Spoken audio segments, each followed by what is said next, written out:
بسم اللہ الرحمن الرحیم نحمده ونصلی علی رسولہ الکریم۔ بزرگان محترم،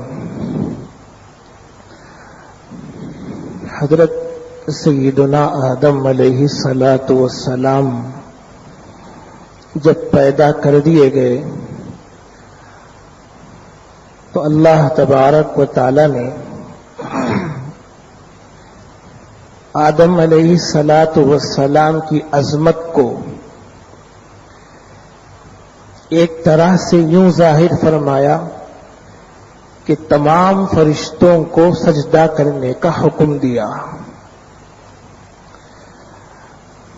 دوسری طرح سے یوں ظاہر فرمایا کہ اللہ تبارک و تعالی نے آدم علیہ السلام کو تمام چیزوں کے نام بتا دیے۔ آدم علیہ السلام تمام چیزوں کے نام یاد کر لیے۔ اب اللہ تبارک و تعالی نے آدم علیہ السلام کو حکم فرمایا کہ ان ناموں کو فرشتوں کے سامنے پیش کرو۔ فرشتوں کے سامنے جب آدم نے وہ سب نام بتا دیے تو فرشتے حیران رہ گئے۔ اب اللہ تبارک و تعالی نے فرشتوں سے یہ پوچھا، کیا تم بھی وہ نام بتا سکتے ہو؟ تو فرشتے فوراً عاجزی اور اظہار انکساری کرنے لگے اور کہنے لگے، سبحانک لا علم لنا الا ما علمتنا انک انت العلیم الحکیم۔ آدم علیہ السلام کو اللہ تبارک و تعالی نے کیا پوری دنیا کی تمام چیزوں کے نام بتائے تھے؟ مفسرین کی جماعت، ایک جماعت تو یہ کہتی ہے کہ ہاں، تمام چیزوں کے نام اللہ تعالی نے بتا دیے تھے۔ تفسیر کی کتابوں میں آتا ہے کہ برتن اور گلاس اور چمچا وغیرہ عربی میں اس کے نام بھی اللہ تعالیٰ نے بتا دیے تھے، اور پھر چیزوں کی کیا خاصیت ہے اور اس کی کیا کیفیت ہے اللہ تعالیٰ نے وہ بھی بتا دی تھی۔ اور بعض مفسرین کہتے ہیں تمام چیزوں کے نام تو پوری دنیا کی تمام چیزوں کے نام تو نہیں بتائے، آدم علیہ السلام جب دنیا میں آئے اس وقت جتنی چیزیں تھیں اللہ تعالیٰ نے ان کے نام بتا دیے۔ الغرض دونوں اعتبار سے بات صحیح ہے کہ اللہ تعالیٰ نے آدم علیہ السلام کو بہت سی چیزوں کا علم دیا گیا۔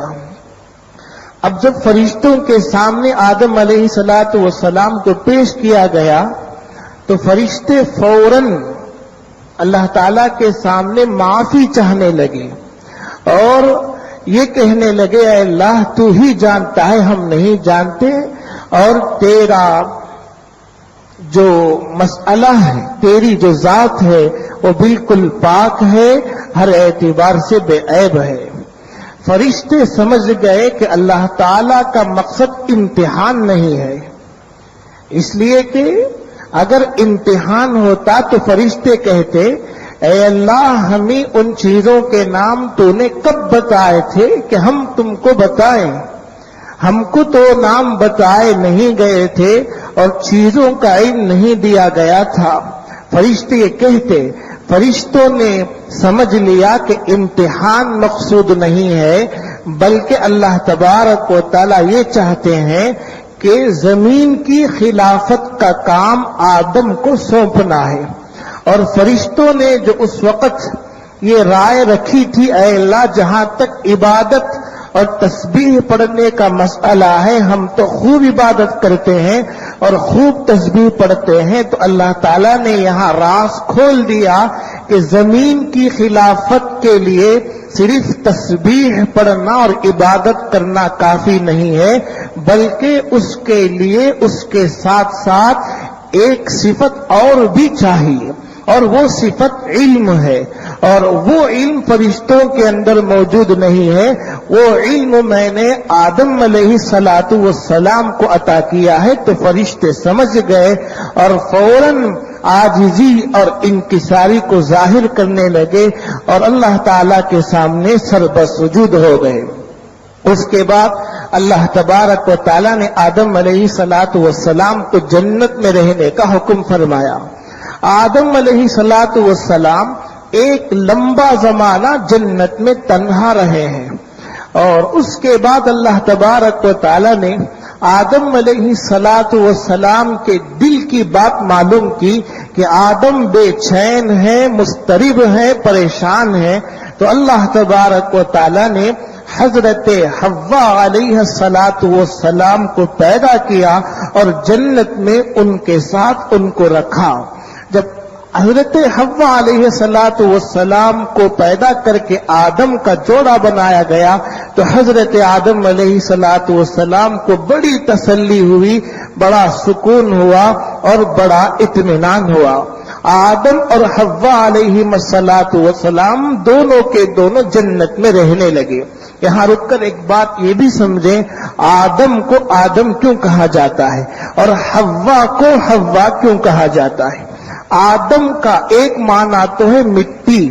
آدم علیہ السلام کو آدم اس لیے کہا جاتا ہے کہ ان کو مٹی سے بنایا گیا ہے، اور بعض کہتے ہیں آدم کا معنی ہے زمین کا اوپری حصہ، چونکہ زمین کے حصے سے آدم کو پیدا کیا گیا اس لیے ان کو آدم کہا جاتا ہے۔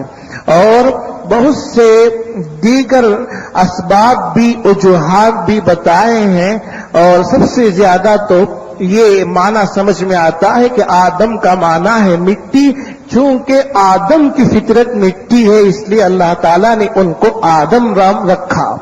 اور حوا حیّن سے بنا ہے، اور آپ جانتے ہیں حیّن کے معنی ہے زندہ، زندہ رہنے والا، الحی القیوم، زندہ رہنے والا، کائنات کے نظام کو سنبھالنے والا۔ اور حیّن سے حوا کے معنی ہے خوب زندہ رہنے والی، اور خوب زندہ رہنے والی یہ نام ان کو اس لیے دیا گیا کہ دنیا میں جتنے لوگ زندہ ہوں گے، پیدا ہوں گے، وہ ان تمام کی ماں بننے والی ہیں حضرت حوا علیہ السلام، اس لیے ان کو حوا نام دیا گیا۔ اس کے بعد آدم علیہ السلام کو اور حضرت حوا کو اللہ تعالیٰ نے یہ حکم فرمایا کہ جنت کی تمام چیزوں کو کھانے کی اجازت ہے، جو چاہے وہ کھا سکتے ہو اور جتنا چاہے اتنا کھا سکتے ہو، اور تعداد میں کوئی پابندی نہیں ہے، اور ایسے ہی جو چاہے وہ کھا سکتے ہو اس میں بھی کوئی پابندی نہیں ہے۔ ہاں ایک درخت کو اللہ نے متعین کر کے بتا دیا، اس درخت کے قریب بھی مت جاؤ، اگر اس درخت کے قریب جاؤ گے تو تم دونوں ظالم ہو جاؤ گے اور تم دونوں میرے نافرمان ہو جاؤ گے۔ اللہ تعالیٰ نے ایک درخت کو منع کر کے پورے جنت میں آدم و حوا علیہ السلام کو کل کے کل کی اجازت دے دی۔ ماں بقیہ انشاءاللہ کل اس کو بیان کیا جائے۔